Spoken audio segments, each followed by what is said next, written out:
So eto na mga kaibigan, Naoya Inoue may diretsang hamon dito sa ating Angas ng Pinas matapos mura-murahin ni Casimero itong si Naoya Inoue sa kanyang pagyayabang sa kanyang mga belt. And before that mga kaibigan, please huwag kalimutan mag-like and subscribe and pahit ng notification bell. Maraming salamat po. Mga kaibigan, wala naman talagang kaduda-duda, maraming belt na hinahawakan itong si Casimero Cuadro Alas at ang boksingero lamang na kanyang gustong makalaban ay itong si Naoya Inoue. Kaya nga po sa latest update nitong si Angas ng Pinas ay nag-video siya at ipinakita niya sa buong mundo ang kanyang mga hinahawakang mga belt mga kaibigan at kasabay diyan ang pag-mention ni Angas ng Pinas dito nga po sa master ng Japan na si Naoya Inoue.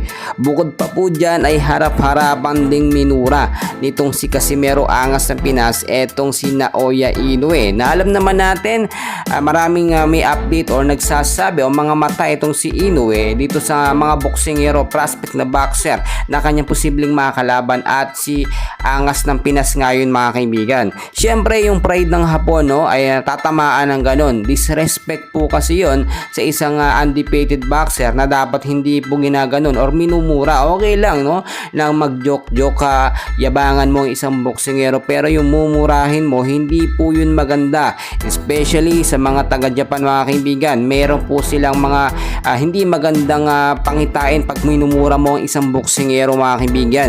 Kaya naman po sa ating mga nakuhang update ay papatulan o posibleng patulan ni Naoya Inoue itong hamon nga po ni Casimero Cuadro Alas, pero take note, hindi po sa isang laban bagkos sa isang sparring match lamang para masubukan at mabigyan ng leksyon etong si Angas ng Pinas. Siyempre papabura natin dyan itong si Angas ng Pinas mga kaibigan. May laban siya sa October 13 mga kaibigan kontra dito kay Sanchez. Marami namang nagdududa ngayon sa kakayanan ni Casimero Cuadro Alas patapos siya kasing banggain ng mga bigating promoter ay nahirapan na itong humanap ng kalaban.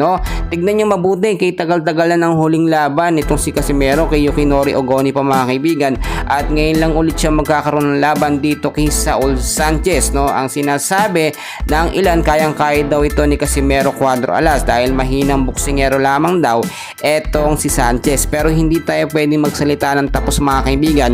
Kapag nagawa po ni Casimero Cuadro Alas na in-knockout etong si Saul Sanchez hanggang round 5 lamang, makukuha niya po ang sympathy or simpatsya ng kampo ni Naoya Inoue matapos TKO nitong si Inoue itong si TJ Duhene sa loob ng 7 rounds. Dapat mas mapantayan po yun ni Angas ng Pinas. Kaya mga kaibigan, ang dami pa nating kaganapan, so dyan lang kayo, and please huwag kalimutan mag-like and subscribe. Maraming salamat po.